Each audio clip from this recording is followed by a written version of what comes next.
तो पूरे विश्व के लोग आ रहे हैं और वो कहते हैं कि ऐसा भारत ही कर सकता है, और भारत में ये प्रश्न उठाया जाए वो भी संसद में बैठकर, मुझे थोड़ा और दुख हुआ। वैसे मैं कभी पॉलिटिकल क्वेश्चन का आंसर नहीं देना पसंद करता, लेकिन ये बात पॉलिटिकल की नहीं है, ये बात देश की है, राष्ट्र की है।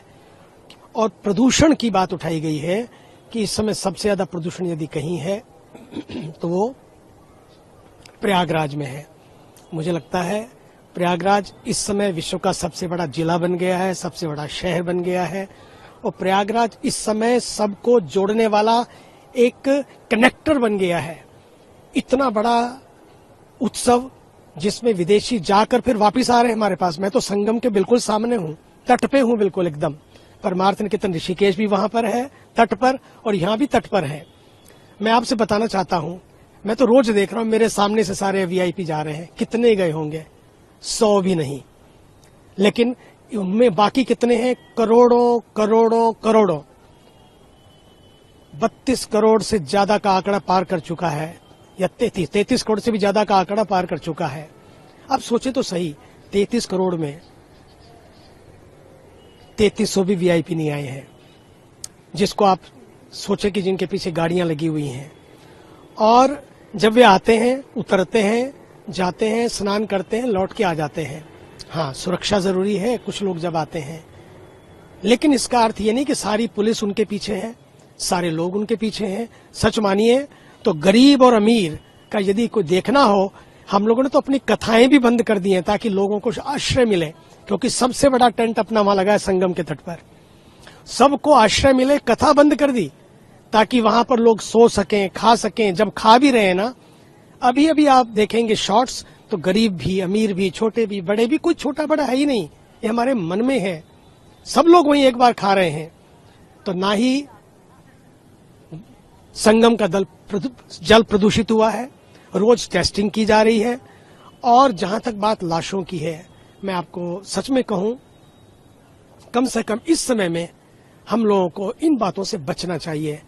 क्योंकि मेरे पास खुद लोग आए, इंग्लैंड के लोग थे, अमेरिका के लोग थे, उन्होंने मुझे आकर बताया, कहा कि स्वामी जी जब ये घटना जहां घटी हम लोग वहां पर थे, हमने अपनी आंखों से देखा और हम सराहना करते हैं। उन्होंने कहा कि we really appreciate the police of India, कि कैसे वो शांत होकर, इतना बड़ा कुछ लोग आके हंगामा कर रहे थे, हंगामा करके कुछ उत्पात करने की कोशिश, उसके बाद किस तरह से भीड़ आई और किस तरह से भीड़ आगे बढ़ी। फिर भी पुलिस वाले भागे नहीं, लेकिन सबको बचाने में लगे रहे, और किस तरह से अपनी जान पर खेलकर भी वो लोग रात दिन काम करते रहे। वो भी ह्यूमन है, वो भी मानव है, हमें सोचना चाहिए। मैं तो रोज देख रहा हूं, मैंने तो कह रखा है सफाई वालों को, पुलिस वालों को, पीएसी वालों को, टॉयलेट वालों को, कि जब भी तुम सामने से गुजरो, भोजन यहीं करके जाओ।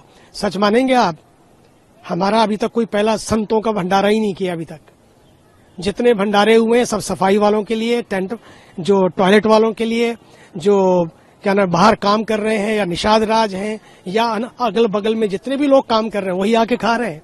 आपको बहुत आश्चर्य होगा, अभी तक पूरा महीना चला गया, एक भंडारा भी हम संतों वाला भंडारा नहीं कर पाए कि सारे संत बैठे हों। क्योंकि ये छोटी छोटी बातें जब आती हैं बड़ा खेद होता है। इन बातों से हमें बचना चाहिए, कुछ भी बोलने से, कहने से हमें बचना चाहिए। ये इस समय पूरे विश्व के लिए एक ऐसा अवसर आया है जिसमें भारत के ऊर्जावान प्रधानमंत्री जी ने करके दिखाया है। रात दिन लगे, योगी जी हमारे सुबह से 3:30 बजे से बैठे हैं, अपने 2:30 बजे से उठ के पूजा करके बैठ गए 3:30 बजे, बोले आज यही पूजा है। और सुबह से लगे हुए हैं वो, कि नहीं किसी को कोई कष्ट ना। और करोड़ों लोग हमारे सामने से आ रहे हैं, जा रहे हैं। हम तो कहीं जहां देखो सिर ही सिर दिखते हैं, और कभी किसी ने हमसे आके नहीं कहा कि ये शिकायत है, ये शिकवा है, हमें तो ये शक है। शक तो मुझे है, ये जो भगदड़ हुई है ना, ये कहीं ऐसा ना हो ये भी एक षड्यंत्र हो। इसकी पूरी जांच होनी चाहिए, और जांच का जो भी सच हो उसे समाज के सामने लाया जाना चाहिए, ताकि इतिहास में ये दर्ज होना चाहिए। एक लोगों ने अपने आप को इतिहास के लिए सौंप दिया, और एक लोगों ने इतिहास, कुंभ के महापर्व के इतिहास को भी, यदि इस भगदड़ के पीछे कोई षड्यंत्र है, उसमें कलंक लगाने का प्रयास किया। इस पर पूरा ध्यान दिया जाना चाहिए, क्योंकि इतना बड़ा महाकुंभ, इतनी शांति से लोग सब चल रहे हैं, क्यों होगी भगदड़? आज कहाँ हुई कोई भगदड़? सब जगह लोग लगे हुए हैं, इसलिए मैं पुलिस प्रशासन का और मेला अधिकारी से लेकर मेला मैला ना हो जाए, सब जगह सुरक्षा बनी रहे, स्वच्छता बनी रहे, सभी उन अधिकारियों का, सभी उन स्वच्छता कर्मियों का, सैनिटेशन वर्कर का, फ्रंटलाइन वर्कर्स का मैं धन्यवाद करता हूं। रियली सच्ची सच मानिए मेरा उनको प्रणाम करने का मन होता है। क्या लोग हैं, वो लोग सोते ही नहीं है। 1 बजे रात को, 2 बजे रात को, 3 बजे रात को मैं जाता हूं, देखता हूं सब खड़े हैं, सीटियां बजा बजा के। आदमी थोड़ी देर बात करता है तो मुंह थक जाता है, और सीटियां बजा बजा के ताकि लोग सुरक्षित रहें, अलर्ट करते हैं, और वो थकते नहीं है। खाना भी कई बार मैसर नहीं होता होगा, पानी भी कौन पूछता होगा उनको, फिर भी क्योंकि इसमें भीड़ को बचाना है कि पानी पीना है या खाना खाना है, लेकिन फिर भी हमने कोशिश की है, सबको कहा है कि आप आइए यहाँ पा लीजिए।